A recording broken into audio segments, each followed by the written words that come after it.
Welcome to Big Basket Now presents the RCB podcast.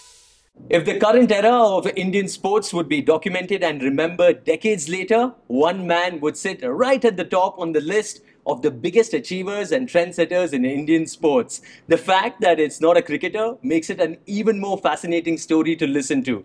I have with me an icon of Indian sports, the man who put Indian athletics on the global map, the javelin man of India, Neeraj Chopra. Welcome to the RCB podcast. कैसे हैं आप? बिल्कुल बढ़िया. आप कैसे हैं? बढ़िया. और आपको देखकर और भी खुश हो रहे हैं और सारे लोग जो पॉडकास्ट देख रहे हैं और वो भी एक्साइटेड हैं.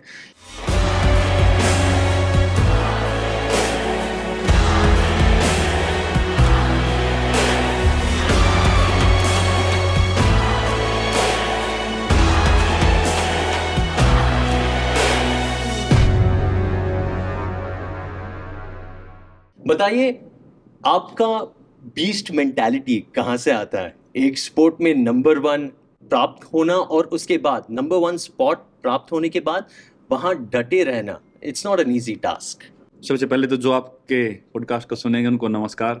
मुझे लगता है कि जिस तरीके से जिस जगह से मैं निकला हूँ, गाँव से और ऐसे बैकग्राउंड से, वहाँ पे हमेशा ही अपने काम को प्रॉपर तरीके से करना और हार्ड वर्क जैसे खेती करना, ये सब चीज़ें वहीं से सीखी हैं. और थोड़ा अगर हमको कुछ करना है बड़ा और वहाँ पे बने रहना है तो थोड़ा सा तो जिद टाइप होनी चाहिए हमारे अंदर कि नहीं, ये करना है और जब तक नहीं होगा हम मेहनत करते रहेंगे.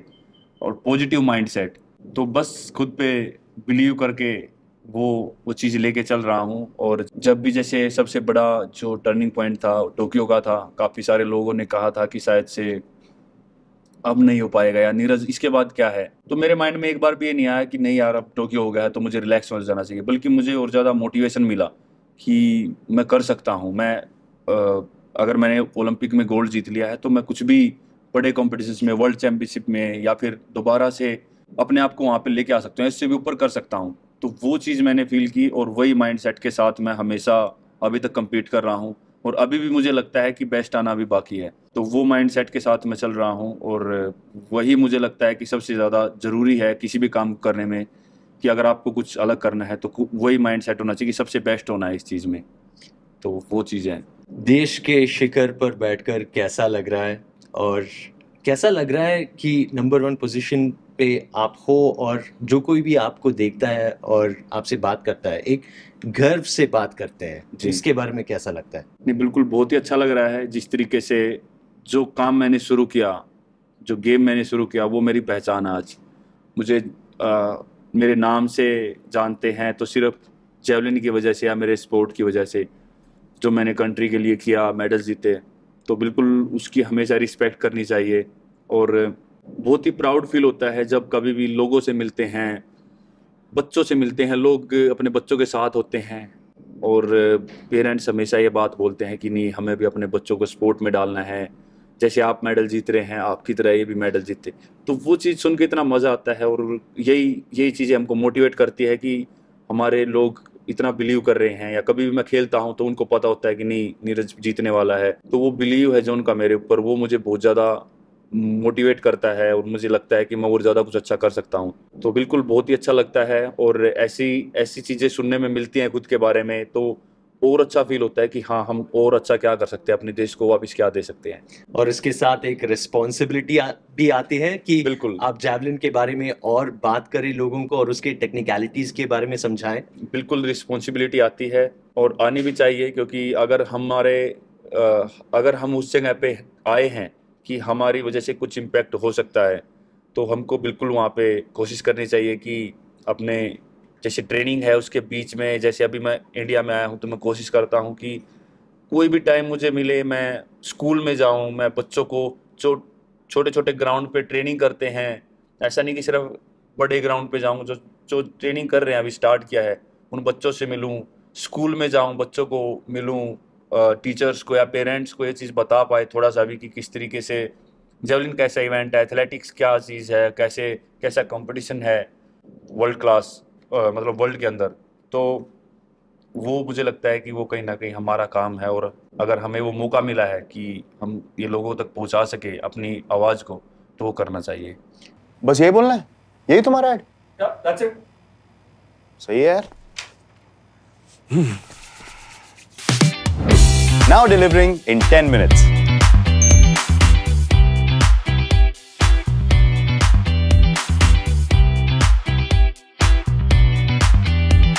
कुछ चीज या कोई लोग हैं जिसको आप अपने सफलता का श्रेय देना पसंद करेंगे? फैमिली मेंबर्स हो, कोच हो, आपकी बिल्कुल। मेंटालिटी या आपका ट्रेनिंग, आपके जीन्स? नहीं, सबसे पहले तो मुझे लगता है कि सब कुछ चीज़ें अलग हैं, लेकिन जो आपको शुरुआत करने में हेल्प करे, जैसे मेरी फैमिली है, छोटे अंकल हैं, उन्होंने मुझे स्पोर्ट में जाने में, ग्राउंड में जाने में हेल्प की। तो वही होता है कि कोई उंगली पकड़ के आपको वहाँ तक ले जाए, बाकी का काम हमारा होता है। तो मैं जब स्टेडियम में गया तो वही मुझे लगता है कि एक सबसे बड़ा पॉइंट था मेरी लाइफ का, स्पोर्टिंग कैरियर में एंट्री करने का। तो बिल्कुल जो छोटे चाचा हैं उनको हमेशा से ही था कि कोई ना कोई हमारी फैमिली से स्पोर्ट में जाए, तो हम मुझे लेके गए। और जिस तरीके से शुरुआत हुई मेरे स्पोर्टिंग कैरियर की, वो बिल्कुल ही ऐसी थी कि मुझे अपने कैरियर से लगता है कि कोई भी बच्चा कुछ भी कर सकता है। क्योंकि जब मैंने जेवलिन शुरू किया तो मुझे पता ही नहीं था कि मैं क्या कर रहा हूँ, या जेवलिन क्या स्पोर्ट है। तो ऐसी चीज़ें देख के, और अभी मैं यहाँ पे बैठा हुआ हूँ, जो सबसे बड़े ड्रीम थे मेरे, जो एक एथलीट के लिए होते हैं, ओलंपिक में गोल्ड जीतना, वर्ल्ड चैम्पियनशिप में, या कॉमनवेल्थ, एशियन गेम्स, वो सभी अब जीत के ऐसा लगता है कि यार जब स्टार्ट किया था तो कुछ भी नहीं सोचा था कि शायद से मैं ओलंपिक तक पहुँचूंगा, या इतना बड़ा ड्रीम था ही नहीं उस टाइम पे। लेकिन जैसे जैसे उसको पैशन के साथ करते गए और चीज़ें बदलती गई, धीरे धीरे इम्प्रूवमेंट होती रही।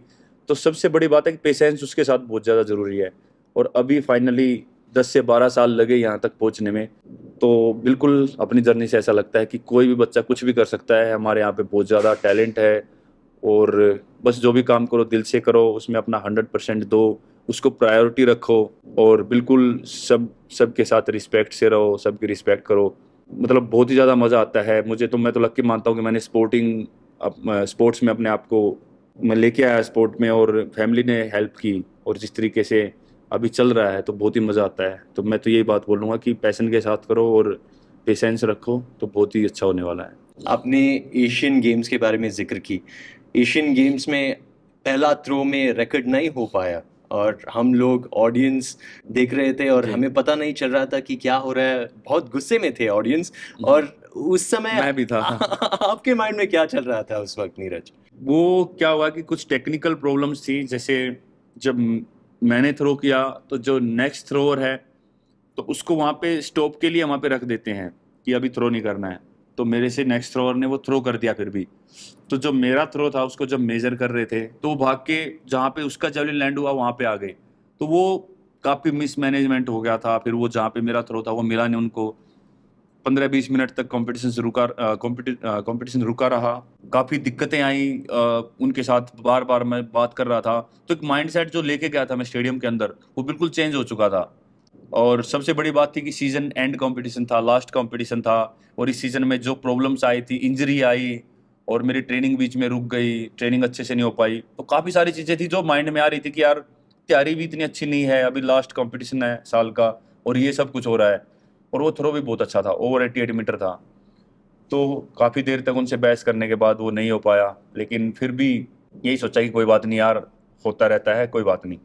फिर थ्रो नहीं लग रहा था। फिर जिस तरीके से एक कंपटीशन मोड होता है वो मैंने उस दिन अपने अंदर फील किया जब किशोर कुमार जैना ने वो थ्रो लगाई 86 प्लस। तभी एकदम मुझे भी लगा कि नहीं यार, मतलब अभी भी है, गुंजाइश है, करना है अच्छा।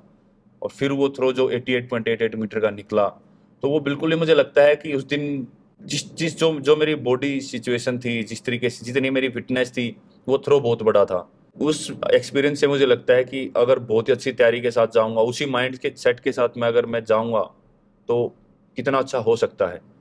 तो माइंडसेट मुझे फील हुआ कि वहाँ पे कितना ज़्यादा ज़रूरी है। जब आप बड़ी जगह पे कहीं पे खेल रहे हो, प्रेशर के बीच में, आपका माइंड पॉजिटिव है तो फिर कुछ भी हो सकता है। तो वो उस दिन मैंने फील किया, और आने वाले टाइम में वो मुझे हेल्प करेगा।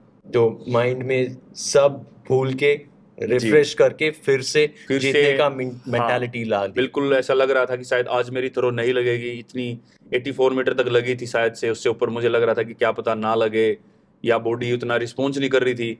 लेकिन मुझे पर्सनली उस दिन ऐसा फील हुआ कि हमारे अंदर कुछ ना कुछ ऐसी चीज़ है कि आप जब भी फील करते हो कि नहीं वीकनेस फील करते हो या आपको लगता है कि शायद से 100% दे दिया, फिर भी बहुत कुछ अंदर होता है। अगर आप डीपली उस चीज़ को फील करो, बहुत कुछ आगे करने के लिए हमारे अंदर बहुत गुंजाइश होती है। तो वो चीज़ हमको समझनी है खुद के बारे में। तो उस दिन मैंने वो समझा, वो चीज़ फील की मैंने। उसी टाइम जब जेना ने थ्रो किया तो अंदर से एकदम, या तो सब कुछ ठंडी हवा चल रही थी, मैं ठंडा था, एकदम पसीने आने शुरू हो गए और वो बॉडी में वो आया कि नहीं यार करना है।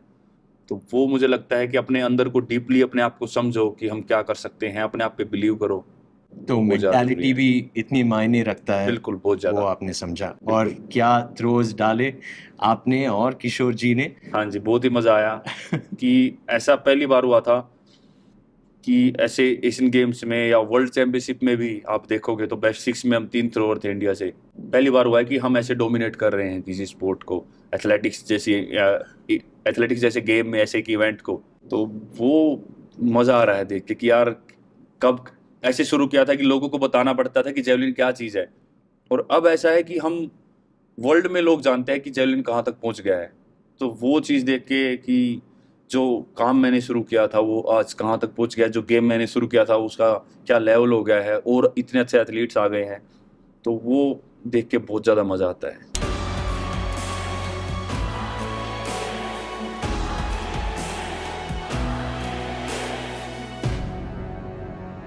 जब आप जीत के बारे में अब बात कर रहे हैं तो हमें उस मोमेंट के बारे में बताइए, टोक्यो ओलंपिक्स में जब आपने पोडियम में मेडल रिसीव करने के लिए आप रेडी थे और नेशनल एंथम बजने लगता है। वो मुझे लगता है कि एक एथलीट की बहुत ही प्रेशियस और मतलब बहुत ही ज़्यादा इम्पोर्टेंट और बहुत सबसे ज़बरदस्त मोमेंट होते हैं, क्योंकि उस टाइम पे हमको सब कुछ याद आ जाता है कि कैसे जर्नी स्टार्ट हुई थी, कैसा रास्ता रहा यहाँ तक पहुँचने का, और मेडल जब गले में आता है तो वो फीलिंग ही अलग है। और जब नेशनल एंथम बजता है, लोग पूरा स्टेडियम खड़ा होकर हमारे नेशनल एंथम को रिस्पेक्ट करता है और सभी तिरंगे की तरफ देख रहे होते हैं, तिरंगा ऊपर जा रहा होता है। तो वो मोमेंट तो मतलब वो जो थोड़ा सा टाइम होता है वो अलग ही लेवल का। उस टाइम पे रोंगटे खड़े रहते हैं, तो ऐसा फील होता है उस टाइम पे कि नहीं यार कुछ किया है, कंट्री के लिए कुछ बहुत अच्छा किया है। तो वो मोमेंट तो बहुत ही ज़्यादा सेटिस्फाइंग होता है और बहुत ही ज़्यादा खुशी भरा टाइम होता है। सबसे बड़ा स्टेज है और आपने प्रूव कर दिया नीरज कि इतने सालों का ट्रेनिंग और सफलता प्राप्त की आपने। तो उसके साथ बहुत सारा फेम भी मिलता है, तो क्या आप फेम से यूज्ड टू है उस तरह का अटेंशन के साथ, और या मुझे कुछ एडजस्ट करना पड़ा? मुझे कभी कभी लगता है कि शायद से मैं वो चीज़ फील ही नहीं कर पाता फेम वाली। मैं शायद से काफ़ी बार लोगों के बीच में, जब ऐसे लोग गांव के लोगों के बीच में बैठता हूं, तो मैं अपने आप को पुराना जैसे मैं होता था गांव में वैसा ही देख पाता हूं। मतलब मन में होता ही नहीं है कि मैंने ये सब कुछ कर दिया है। वो सब सोचने बैठूं तब पता लगता है कि हाँ यार ये मेडल जीत लिया है या ये हो गया है, अब लोग जानते हैं इतने सारे। वो जब दिमाग में आती है जब सोचता हूँ अरे यार सच में ये चीज़ भी हो गई है। लेकिन जो मज़ा लोगों के बीच में आता है, जो अपने आप को नेचुरल फील करने में, शायद से वो बहुत टफ होता है अभी, लेकिन वो बहुत ही अच्छा मोमेंट होता है जब अपने आप को ऐसा फील कर पाते हैं जैसे पहले होते थे। गांव में लोगों के साथ बैठता हूँ, बुजुर्गों के साथ बैठता हूँ जो बैठे रहते हैं, उनके मुझे बहुत अच्छा लगता है बैठ के बात करने में। तो वो नेचुरल जो हम एज ए ह्यूमन बीइंग और जो एक इंसान के तौर पे जो फील कर पाता मैं वहाँ पे, वो बहुत बेस्ट है। और बिल्कुल लोग जानने लगे हैं और ये चीज़ धीरे धीरे कोशिश करता हूँ बैलेंस करने की, और ज़रूरी भी है क्योंकि सच्चाई को हम झुठला नहीं सकते। लोग जानने लगे हैं तो जहाँ पे भी जाएंगे लोग बातें भी करेंगे, फ़ोटोज़ लेना भी चाहेंगे, या क्या पता कई जगह पे मार्केट में गए तो भीड़ भी हो जाती है। तो ये चीज़ हैं जो कि धीरे धीरे ऐसे रियलाइज़ करवाते हैं कि नहीं यार कुछ चेंज हो गया है। तो मैं थोड़ा सा बैलेंस तो बना के रखता हूँ। बस यही बोलना है, यही तुम्हारा ऐड? That's it. सही है यार। Now delivering in 10 minutes.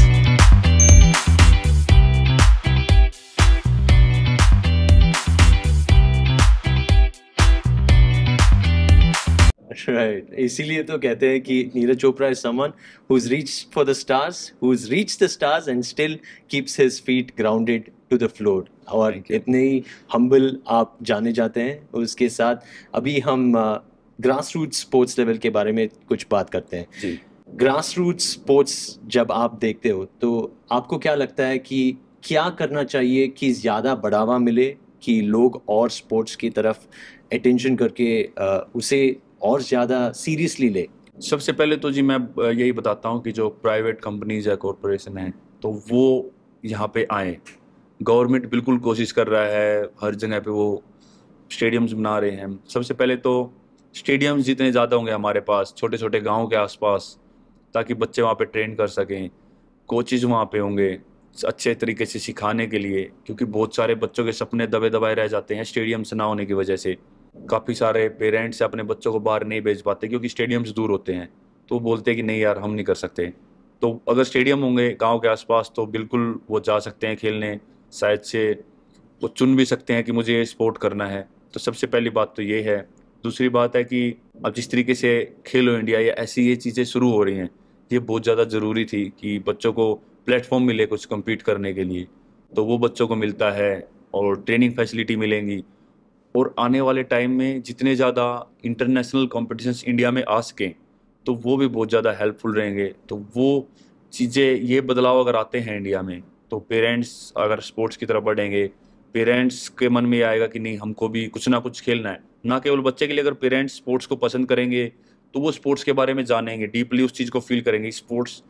Sport कितना ज़रूरी है हमारी लाइफ में, खेलना कूदना कितना ज़रूरी है। चाहे आप कोई भी काम करते हैं, स्पोर्ट को सिर्फ मेडल के तरीके से ही मत देखो, उसको अपनी लाइफ का एक हिस्सा मानो, एक लाइफस्टाइल हाँ, मान लो। कि हमको फिट रहना है। हम कोई भी काम करते हैं, अगर हम फिट होंगे तो हम उसको डबल एनर्जी के साथ, ट्रिपल एनर्जी के साथ करेंगे अगर हम कोई स्पोर्ट खेल रहे हैं तो।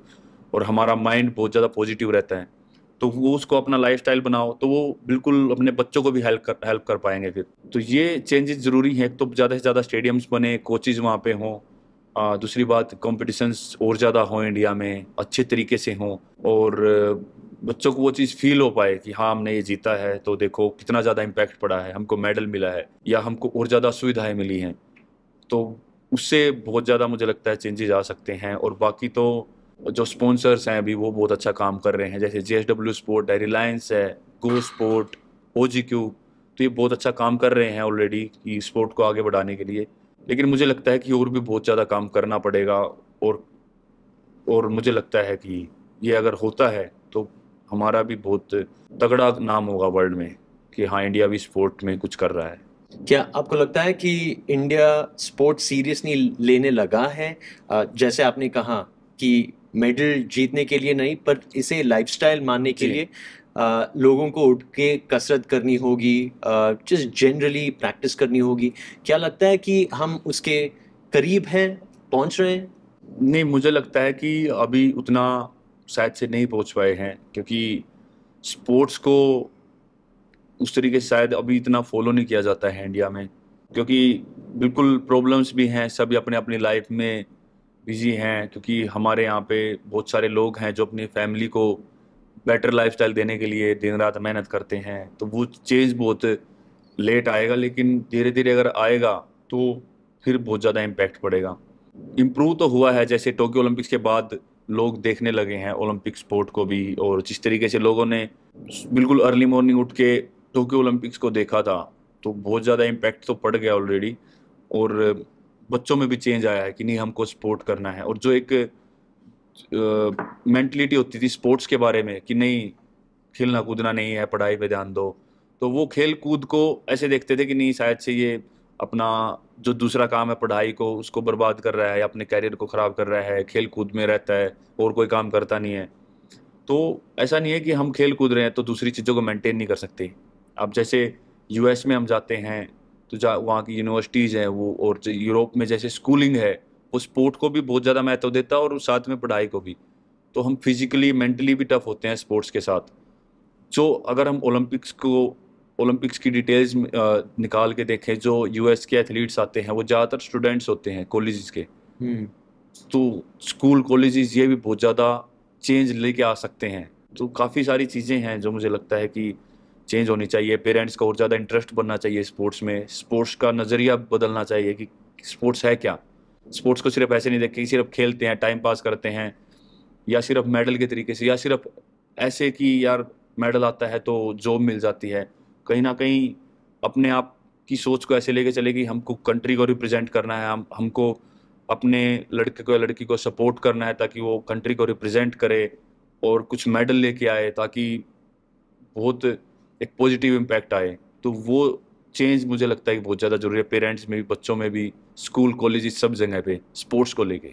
नीरज, हमें 100 नीरज चोपड़ा पैदा करने हैं तो जी, क्या करना चाहिए? मुझे लगता है कि 100 नहीं, यहाँ पे हज़ारों हो सकते हैं, क्योंकि इतना पावरफुल हमारे पास यूथ है। उसको सही डायरेक्शन चाहिए बस, क्योंकि यूथ यही हमारे पास बहुत बड़ी पावर है कि इंडिया के पास यूथ इतना बड़ा है। तो अगर उस यूथ को सही डायरेक्शन मिलती है और सही से, जैसी जो मैंने इन चीज़ों के बारे में बात की, ये अगर अच्छे से हो पाती हैं, स्टेडियम्स हो पाते हैं, या कोई भी किसी भी फील्ड में बच्चा जाना चाहता है उसके सेंटर हो पाते हैं, तो बहुत बड़ा चेंज आ सकता है और बहुत ही अर्ली आ सकता है। ऐसा नहीं है कि हमको बहुत ज़्यादा टाइम लगेगा। अगर सही से सब कुछ हो गया तो हमारे पास बिल्कुल राइट टाइम है और यूथ भी बहुत पावरफुल है, तो बहुत बड़ा इम्पैक्ट पड़ सकता है। बस वही है कि जिस तरीके से पेरेंट्स का और बच्चों का माइंडसेट है वो उसी डायरेक्शन में होना चाहिए, बस वो डायरेक्शन सी करनी है। बाकी तो मुझे लगता है कि बहुत ज़्यादा मेहनती है हमारे यहाँ के लोग और बच्चे, और बहुत ज़्यादा इंटेलिजेंट भी हैं। बस यही बोलना है, यही तुम्हारा ऐड? That's it. सही है यार। Now delivering in 10 minutes.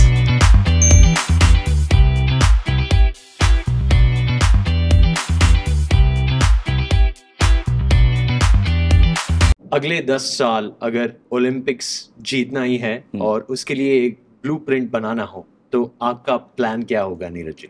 मेरा प्लान सबसे पहले तो यही होगा कि बच्चों को समझाया जाए कि स्पोर्ट्स है क्या, और उनको दिखाया जाए कैसे इंटरनेशनल एथलीट्स compete करते हैं, कैसा उनका माइंडसेट होता है, उनको दिखाया जाए उनको खेलते हुए, और हो सके तो वो एथलीट से मिलवाया जाए कि क्या माइंडसेट होता है। बच्चे क्वेश्चंस करें जो उनके माइंड में क्वेश्चन होते हैं। और दूसरी बात है, ट्रेनिंग फैसिलिटीज़ ऐसी होनी चाहिए कि कोचेज राइट हो, प्रॉपर बच्चे का सही से कैरियर चुन सके, हाँ इस स्पोर्ट में बच्चा चल सकता है, और फिर उसके लिए प्रॉपर डाइट प्लान्स हो, अच्छे से रिकवरी का पता हो, क्योंकि मेहनत तो करते हैं अपने आप पे, लेकिन कहीं ना कहीं वो डाइट में कमी रह जाती है या रिकवरी में कमी रह जाती है, जो कि स्पोर्ट्स में बहुत बड़ा एक इसकी ज़्यादा हेल्प मिलती है। बहुत बड़ा रोल है डाइट का और रिकवरी का। तो ये चीज़ें हैं, एक सही डायरेक्शन मिले, अच्छे से कोचेज मिले, डाइट, रिकवरी, और बच्चों का माइंडसेट मुझे लगता है कि सब कुछ है।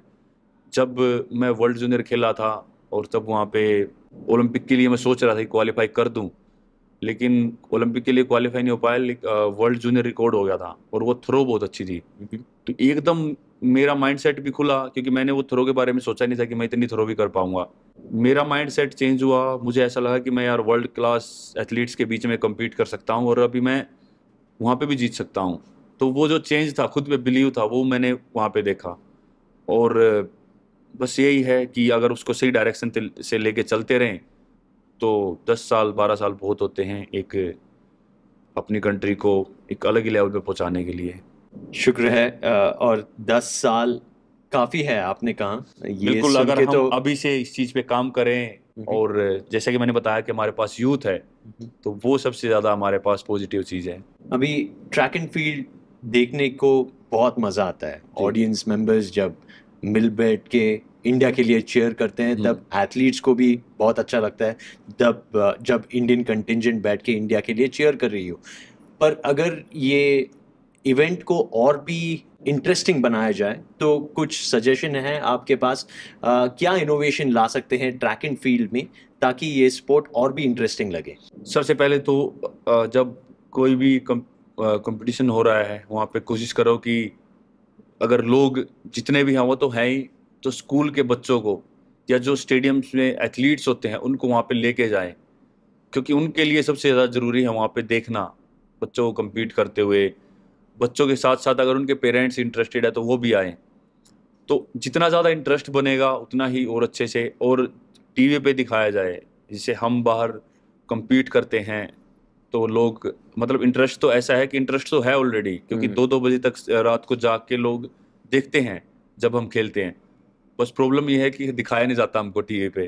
तो वो चेंज आना चाहिए कि टीवी पे दिखाए जाए, जब हम खेलें लोग देख पाएं, इंडिया में ऐसे कॉम्पिटिशन्स हो ताकि ग्लोबल एथलीट के बीच में हम compete करें, उनके बीच में हम जीतें और हमारे देश के लोग वो देख पाएं कि देखो इंडियन एथलीट compete कर रहे हैं और जीत रहे हैं। तो वो मुझे लगता है कि जो माइंड सेट चेंज होगा लोगों का एथलेटिक्स को लेके, तो वो सबसे बड़ा चेंज होगा और वो और ज़्यादा इंटरेस्टिंग बनाएगा। और कुछ ना कुछ जैसे बाहर हम यूरोप में होते हैं, डायमंड लीग्स होते हैं, तो वो कुछ ना कुछ चेंज करते रहते हैं। वो कभी स्ट्रीट के बीच में करवा देते हैं कुछ इवेंट, वो रेलवे स्टेशन में बीच में कुछ ना कुछ करवा देते हैं ताकि जो लोग आ जा रहे हैं वो भी देखें। और मार्केट में, मॉल के अंदर, तो ऐसे स्पोर्ट्स को वो ऐसे करवाते हैं और ज़्यादा इंटरेस्टिंग बनाने के लिए और ज़्यादा पब्लिक के बीच में लेके आने के लिए।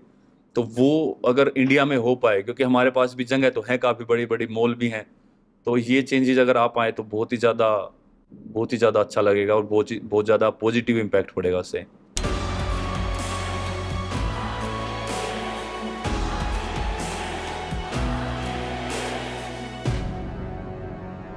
नीरज चोपड़ा, आप बहुत सारे ब्रांड्स के एम्बेसडर हो जी। आपके हिसाब से कौन सा ब्रांड पार्टनरशिप सफलता के लिए की है? आप क्या देखना पसंद करते हैं जब किसी पार्टनरशिप के लिए आप एग्री करते हैं? जी बिल्कुल, जैसे अगर मैं ब्रांड्स की बात करूँ, जिन ब्रांड्स के साथ मैं हूँ, शायद से सभी का तो नहीं बता पाऊंगा। जैसे अंडर आर्मर के साथ हूँ तो स्पोर्ट्स के बारे में वो करते हैं। अगर मैं कल को स्पोर्ट्स के बारे में कुछ सोचता हूँ, कुछ इवेंट आता है, तो बिल्कुल अंडर आर्मर आएगा, सपोर्ट करेगा कि नहीं हम सपोर्ट करेंगे जितना ज़्यादा कर सकते हैं। अभी हाल में एक स्टेज है, स्टेज ब्रांड, वो अपनी बोलियों को बढ़ावा दे रहे हैं कि जो भी बच्चे ऐसे थोड़ा पीछे रह जाते हैं, कॉन्फिडेंस नहीं होता, शायद उनको ऐसा लगता है कि शायद हम बोल नहीं पाते दूसरों की तरह। अगर फॉर एग्जांपल जैसे मैं हरियाणा से हूँ, तो लोग मानते हैं कि शायद से थोड़ी रूड लैंग्वेज है और रूड बोली है। तो वो चीज़ जैसे स्टेज के साथ जुड़ा, मैं यही था मेरा कि कॉन्फिडेंस से जाओ, जहाँ पे भी जाओ, जो बोली आपको आती है वो बोलो, अच्छे तरीके से बोलो, अगले को बुरा नहीं लगना चाहिए, रिस्पेक्ट से बोलो, लेकिन कॉन्फिडेंस से ज़रूर बोलो। तो वो चीज़ बहुत ज़्यादा ज़रूरी है। तो वो इस ब्रांड के साथ ऐसे आए।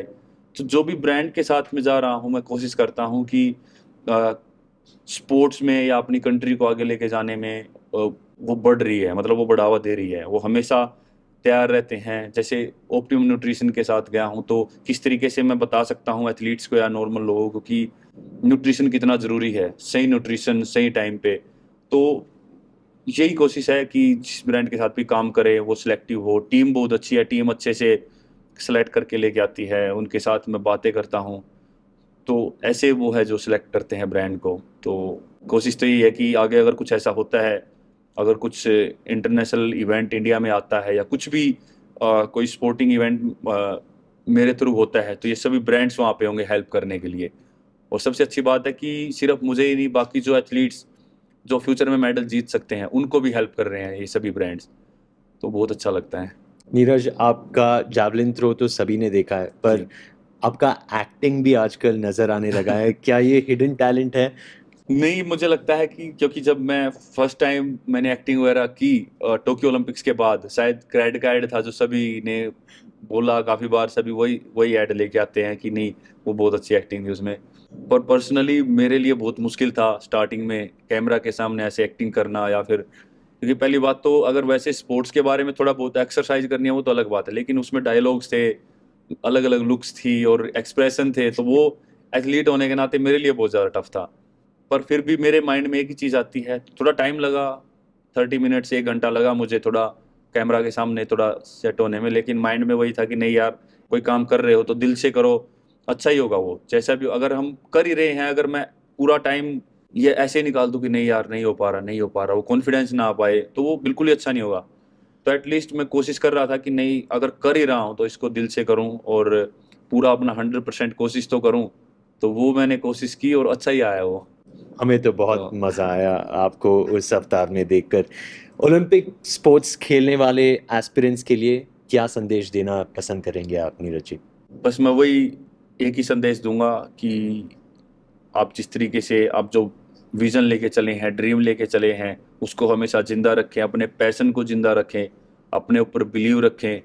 पता है स्पोर्ट्स में बहुत सारी इंजरीज हैं, बहुत सारी रुकावटें आती हैं, लेकिन फिर भी उस इंजरी को किस तरीके से आप अपने आप को स्ट्रोंग बनाने में यूज कर सकते हो, क्योंकि इंजरी जिस भी वजह से आती है और जब इंजरी को हम ठीक करते हैं उस टाइम हमको बहुत सारा समय मिलता है अब उसके बारे में सोचने में कि क्यों हुई, कैसे हुई। तो बस उस चीज़ को वीकनेस नहीं, उस चीज़ को किस तरीके से अपने आप के कॉन्फिडेंस के बढ़ाने में यूज़ कर सकते हैं वैसे यूज़ करें। तो बस वही कहना चाहूँगा कि मेहनत तो हम करते हैं लेकिन मेंटली स्ट्रांग रहे, अपने आप को डीपली फील करें कि मैं क्या हूँ और मैं क्या कर सकता हूँ या कर सकती हूँ, और फिर अपने आप को वहाँ पे प्रेशर के बीच में उस चीज़ को लेके आए, क्योंकि सबसे मेन तो वही होता है, चैलेंज वहीं पे आता है कि जब बहुत बड़े स्टेज पे हम होते हैं, वहाँ पे परफॉर्मेंस करते हैं, वहाँ पे प्रेशर बहुत ज़्यादा होता है। तो अपने आप को इतना डीपली फील करें कि आप जब कंपटीशन में हो तो अपने आप पे कॉन्फिडेंस हो कि नहीं मुझे करना ही है और ये मैं कर सकता हूँ या कर सकती हूँ, और वो जब तक लास्ट टाइम ना आए आप उस बिलीव को बनाए रखें। तो बस जो भी काम करें पूरे 100% मन के साथ, दिल के साथ, खुद पे बिलीव रख के, पेशेंस रख के लगे रहें।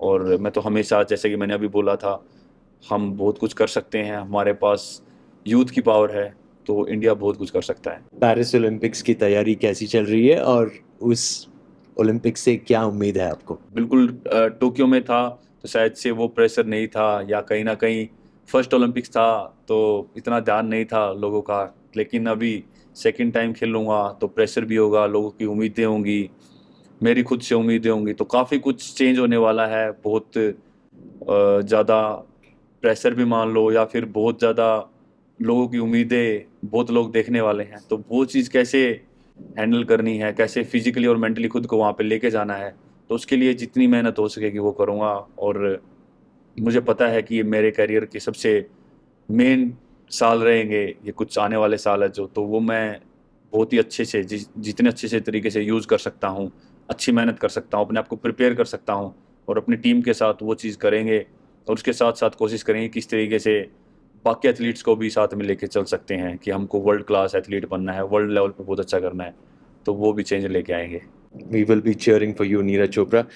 आपको कैसा लगा लीडर्स इवेंट आके स्टेज लेके बिल्कुल, लोगों मुझे से बहुत ही अच्छा interact लगा। करते हैं? बहुत ही ज़्यादा सीरियस टॉपिक थे, बहुत ज़्यादा सीरियस बातें थी, लेकिन सीरियस लोग भी थे, वो सुन रहे थे, और मुझे लगता है कि बहुत ज़्यादा चेंज लेके आ सकते हैं जो लोग आज यहाँ पे थे। बहुत ही अच्छा लगा, और मुझे लगता है कि जो पॉइंट्स मैंने बोले अगर उन पे काम होगा तो बिल्कुल इंडियन स्पोर्ट और इंडिया बहुत ज़्यादा ऊपर जा सकता है। Neeraj Chopra, we'll be cheering for you always. Thank you so much हमारे साथ समय बिताने के लिए, and Thank look you. forward to see you soon in RCB podcast. Thank you so much, बहुत अच्छा लगा। होपफुली जो बातें आज अपनी हुई हैं वो आगे आने वाले टाइम पे सच हो, और जो इम्पैक्ट मुझे लगता है वो गिर सकता है ये सब कुछ चेंज आने से, वो चेंज आए और वो इम्पैक्ट हम देख पाएं। Big Basket Now presents the RCB podcast.